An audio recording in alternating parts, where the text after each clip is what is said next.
अस्सलाम वालेकुम। मेरा नाम वक़ार है और आज मैं आप लोगों को सिखाऊंगा कि किस तरीके से आपने अपनी ज़िंदगियों में चेंजेस को मैनेज करना है, यानी जो तब्दीलियां हैं उनका निज़ाम कैसे रखना है। बहैसियत इंसान हम इस बात पे यकीन रखते हैं कि हमारी ज़िंदगी जो है वो ऑल अबाउट तब्दीलीज़, ऑल अबाउट चेंजेस। अंग्रेज़ी का एक प्रोवर्ब भी है कि life is all about changes. अच्छा, दोनों ज़िंदगियों की बातें हैं, चाहे वो काम से रिलेटेड हो, चाहे वो अपनी पर्सनल लाइफ से हो।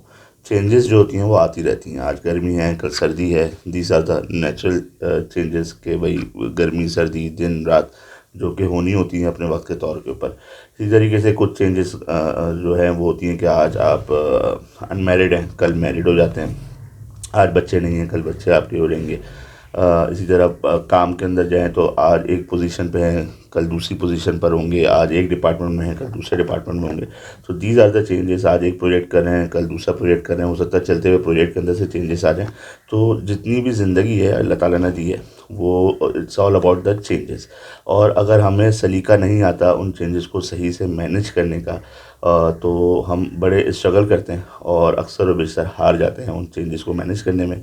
वो सही क्वालिटी से मैनेज नहीं हो पाती हैं, वो सही क्वालिटी से जो है वो चीज़ें चल नहीं पाती हैं। और इस पूरे टॉपिक के अंदर हमने दो चीज़ें देखनी हैं। एक तो चेंज के हवाले से काफ़ी एक बड़ी मिथ क्रिएट हुई हुई है माशरे में हमारे, उसको थोड़ा सा डिस्कस करेंगे। उसके बाद तीन साइकोलॉजिकल पॉसिबल रिएक्शंस होते हैं जब चेंज आता है इंसान की ज़िंदगी के अंदर। वो उन तीन रिएक्शंस को डिस्कस करेंगे और हर उस रिएक्शन से किस तरीके से अपने आप को निकालना है बाहर और चेंज इनेबल्ड हो जाना है। वो उस पर थोड़ी सी बात करेंगे। तो पहली बात, हम ये कर लेते हैं कि चेंजेस से घबराते क्यों हैं। देखें, जितनी कॉमन अंडरस्टैंडिंग है कि चेंजेस आनी होती हैं, चेंजेस आती हैं, ये अल्हम्दुलिल्लाह हम सबको अवेयरनेस है और हम सबका इस पे यकीन है। और अगर यकीन नहीं भी होता तो ज़िंदगी में तो चेंजेस आ ही रही होती हैं। लेकिन एक जो मिथ क्रिएट हो गई है मार्केट के अंदर, वो ये है कि चेंज इज़ अ टेम्पररी, जो कि गलत है। चेंज टेम्पररी नहीं होता है, चेंज इज़ अ कांस्टेंट। देखें, चेंज तो आता रहेगा। जो जो जो चेंज के अंदर सिचुएशन है वो टेम्पररी हो सकती है। आज अगर आप खुश हैं बहुत माशाल्लाह से, तो हो सकता है कल खुश नहीं हो, लेकिन परसों दोबारा खुश हो जाएंगे।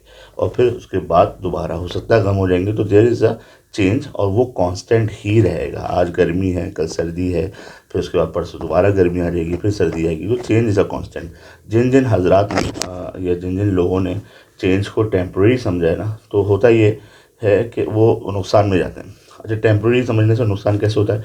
कोई भी चीज़ बाय डिफ़ॉल्ट इंसान की ह्यूमन साइकोलॉजी के अंदर ये फैक्टर है कि आप अगर कोई भी चीज़ जिसको आप टेम्पररी समझें तो आप उसके ऊपर एफर्ट पुट नहीं करते हैं, आप उससे कोप आउट करने की बात करते हैं। आप ये सोचते हैं कि आप बाहर कैसे निकलूँ, उसके ऊपर मज़ीद एफर्ट नहीं लगाऊँ।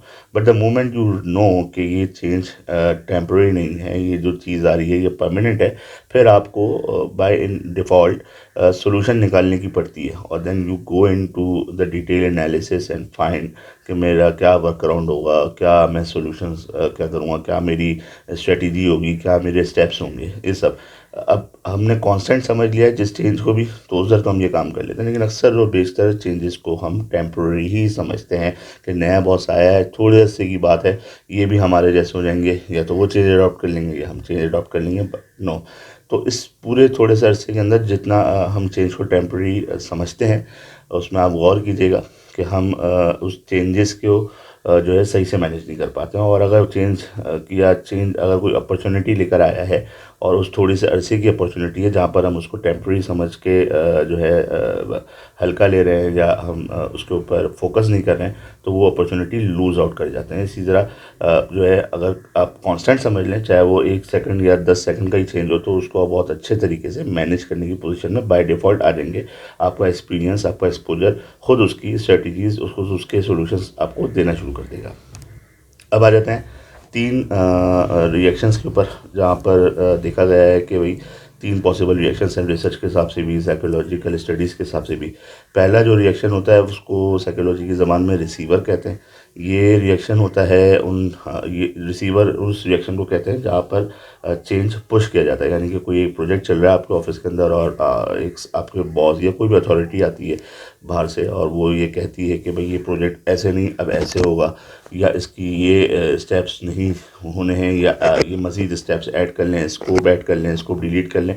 ये जितनी चीज़ें होती हैं या जो सामने चेंज एब्जॉर्ब करने के लिए बैठा हुआ है, या प्रोजेक्ट मैनेजर हो गया या डेवलपर हो गया, जो भी है इंसान जो चेंज अडॉप्ट कर रहा है, जो लीडर वो रिसीवर का रिएक्शन, एक पॉसिबल रिएक्शन ये हो सकता है कि रिसीवर है वो, यानी कि सही है सर आपने बोला मैं कर लेता हूँ, मेरे अपनी कोई वैल्यू इनपुट्स नहीं हैं उसमें। तो ये बाय डिफ़ॉल्ट एक पहला रिएक्शन रिसीवर का होता है। इसकी दूसरी एग्जांपल भी होती है कि अच्छा सिचुएशन में एग्जांपल तो नहीं, सिचुएशन ये होती है कि जी आप हो सकता है उस ऑफिस के अंदर उस कंपनी में नए हो, लेकिन आप 10 साल पुराना एक्सपीरियंस रखते हो, लेकिन क्योंकि आप नए हैं और जो साहब आपके पास चेंज का पुश लेकर आए हैं वो पुराने इस कंपनी में अथॉरिटेटिव भी हैं और एक्सपोजर भी आपसे ज़्यादा है, तो आप उसको पहला जो पॉसिबल रिएक्शन हो सकता है वो यही हो सकता है कि आप उसको एज अ रिसीवर लें उस चेंज को और आप उस पटरी पे चलना शुरू हो जाएं। प्रॉब्लम ये होती है क्योंकि आपने ओन नहीं किया ये चेंज, आपने सिर्फ पुश लिया है, तो आप उसको सही से शायद मैनेज नहीं कर पाएंगे। हो सकता है आपके अगर इसमें वैल्यूज़ हों, को वैल्यू इनपुट्स हों, तो वो भी आप नहीं दे पाएंगे क्योंकि आपने तो पुश लिया है। तो what you have to do in this situation, अगर आप रिसीवर हैं, ऐसे चेंजेस एब्जॉर्ब करने में बड़े अच्छे हो गए, तो ये थोड़ी सी बुरी बात है। इसमें थोड़ा सा वैल्यू एडिशन लें, होमवर्क करें, मैच करें कि कहाँ आप का जो इनपुट है वो मीट कर सकता है इस चेंज की अडॉप्टेबिलिटी के अंदर, और फिर जाके डिस्कस करें। लेकिन बैकग्राउंड पूरा ले लें पहले, ये ना हो कि आप जो है वो बगैर प्रिपरेशन के चले जाएं, तो वो बगैर प्रिपरेशन के जब चेंज को अपोज करने जाएंगे तो वो होता है हमारा दूसरा रिएक्शन साइकोलॉजी के अंदर, जिसको हम कहते हैं रजिस्टर। थोड़ा सा बेहतर होता है रिसीवर में, क्योंकि रिसीवर तो खामोश एक मासूम इंसान है ना, वो तो एब्जॉर्व करने चले जाता है। रजिस्टर थोड़ा सा बेहतर होता है लेकिन अच्छा बिल्कुल नहीं होता है। रजिस्टर नाम से ज़ाहिर है कि ये चेंज को रजिस्ट करते हैं, और जितनी स्ट्रॉन्ग पर्सनैलिटीज़ होती हैं, जितनी तरबियत के अंदर एग्रेसिवनेस होती है उनकी, उतने ही अग्रेसिव तरीके से वो रेजिस्ट करते हैं। और ये बेतहाशा मिलेंगे आपको, आपकी ऑर्गेनाइजेशंस में मिलेंगे, आपकी फैमिली में मिलेंगे, आपके बच्चों में मिलेंगे, आपके दोस्तों में मिलेंगे। और ये सबसे कॉमन मैं अगर कहूँ तो कि एक वो है रिएक्शन है जो कि लोगों के अंदर मौजूद है चेंजेस को लेकर। तो रजिस्टर क्या करता है, रजिस्टर जो है वो चेंज आता है और उसको फिर रिसीव करता है, रेजिस्ट करता है। और रेजिस्ट करने के लिए लिमिट नहीं होती, लिमिट जितनी भी होती है वो उसकी तरबियत के ऊपर होती है, वो कितना बदतमीज़ी पे कर दे। हो सकता है वो चेंज जो आ रहे हैं उनको पॉइंट आउट करना शुरू कर दे।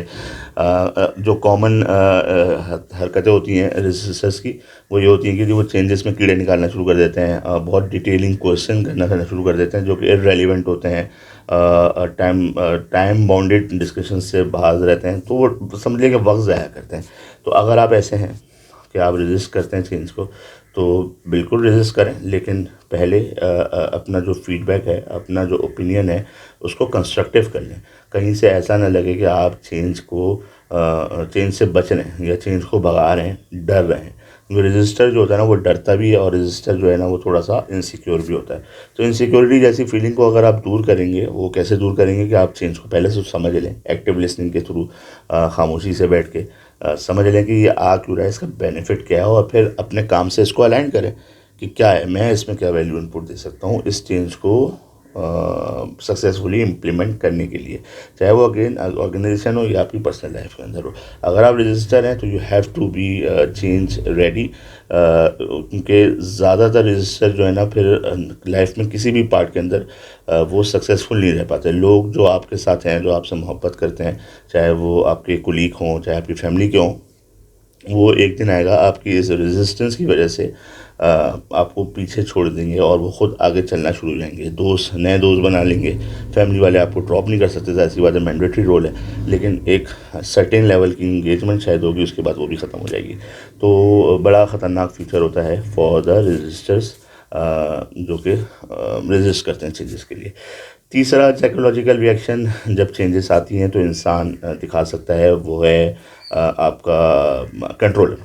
यानी कि वो ये कंट्रोलर वो होता है खलीफा, ये बोलता है लाएँ जी मैं चेंज करवाऊँगा, आप जो चेंज लेकर आएँ, लीड ले लेता है विच इज़ गुड, लेकिन अपने ओपिनियन भी साथ रख लेता है। वो बोलता है यार ये चेंज मैं करा दूंगा लेकिन तरीका वारदात मेरा होगा, लेकिन प्रोसेसेस मेरे होंगे, लेकिन मेरा अपना व्यू होगा। तो होता ये है कि उसकी प्रायोरिटी चेंज से हट के उसके अपने पर्सनल व्यूज़ पे, अपने पर्सनल ओपिनियंस की तरफ आ जाती है, which is also not good. Controlling में मैंने बताया कि वो लीड ले रहा है तो अच्छी बात है, ले लीड, लेकिन अपने ओपिनियन को थोड़ी देर के लिए साइड में रखें। हो सकता है वो कॉन्फ्लिक्ट कर रहे हों उस चेंज से, उस चेंज के ऑब्जेक्टिव से, तो बात कर लें। जो भी वो चेंज लेकर आया है, चेंज ओनर जो भी है, उनसे पहले मीट कर लें, अपने अलाइन हो जाएं अपने ऑब्जेक्टिव्स को, अपने प्रोसेस को, अपने अप्रोचेस को लेके। Then it will become very easier to survive and become a very good change leader. तो ये थे 3 पॉसिबल रिएक्शंस और उनके सॉल्यूशंस, जहाँ पर एक इंसान को चेंज जब आता है उसकी ज़िंदगी में, तो वो ये 3 पॉसिबल रिएक्शन दिखाता है। और वो रिएक्शन कितने ख़तरनाक हो सकते हैं हमने उस पर भी बात कर ली है। उन रिएक्शन से कैसे अपने दिमाग को चेंज रेडी माइंडसेट के अंदर लेकर आना है, इस पर भी हमने बात कर ली है।